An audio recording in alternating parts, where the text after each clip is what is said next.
ఈ రోజుల్లో స్టూడెంట్స్ కి పేరెంట్స్ కి ఒకటే సమస్య అండి. బ్యాగ్ కొనిపెట్టడం, పిల్లలు వెంటనే చింపటం. కరెక్ట్. ఇది కరెక్ట్ గా చెప్పావయ్యా.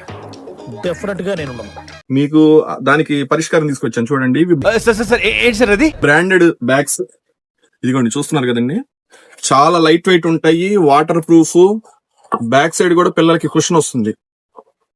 కాలేజీ వాళ్ళకి కూడా వాడుకోవచ్చు. ఇది చిన్న సైజ్. ఇదిగోండి, సైడ్ వాటర్ బాటిల్ పెట్టుకోవడానికి వస్తుంది. ఇంకో కలర్ ఫ్రంట్ జిప్ వస్తుంది. లోపల ల్యాప్టాప్ పౌచ్ వచ్చే మోడల్స్ ఉన్నాయి. బట్టలు పెట్టుకోవడానికి పనికి వస్తాయి, బుక్స్ పెట్టుకోవడానికి పనికి వస్తాయి. చూసారండి సైజ్ చాలా పెద్ద సైజ్ వస్తాయి. 25 బుక్స్ పెట్టుకోవచ్చు. కాలేజీ వాళ్ళకైనా స్కూల్ పిల్లలకైనా పనికి వస్తాయి. ఇదిగోండి, ఇంకా నెంబర్ ఆఫ్ డిజైన్స్ ఉన్నాయి. ఇదిగోండి ఇట్లా స్కై బ్యాగ్. ఇవన్నీ కంపెనీవేనండి. ఇది స్టూడియోస్ కంపెనీ. ఎప్పటి నుంచో మీరు అంటుంది. చాలా అంటే చాలా కుషన్ గానీ హెవీగా ఉంటాయి. జిప్స్ కూడా చాలా సాఫ్ట్ గా ఉంటాయి. ఎంత రఫ్ అండ్ టఫ్ ఇది చేసినా పోవు అనమాట. పిల్లలకి మళ్ళీ మళ్ళీ కొని పెట్టాల్సిన పని లేకుండా ఒకేసారి కొంటే ఒక సంవత్సరం 2 ఏళ్ళు ఈజీగా వాడుకోవచ్చు. ఇదిగోండి, ఆడపిల్లలకి కూడా బాగుంటాయి. ఇదిగోండి, ఇంకా నెంబర్ ఆఫ్ కలెక్షన్స్ ఉన్నాయండి. కావాల్సిన వాళ్ళు డిఎం చేయండి. ఎవరికైనా అడ్రస్ అర్థం కాకపోతే లొకేషన్ షేర్ చేస్తాను. హాయ్ అని పెట్టండి. Thank you.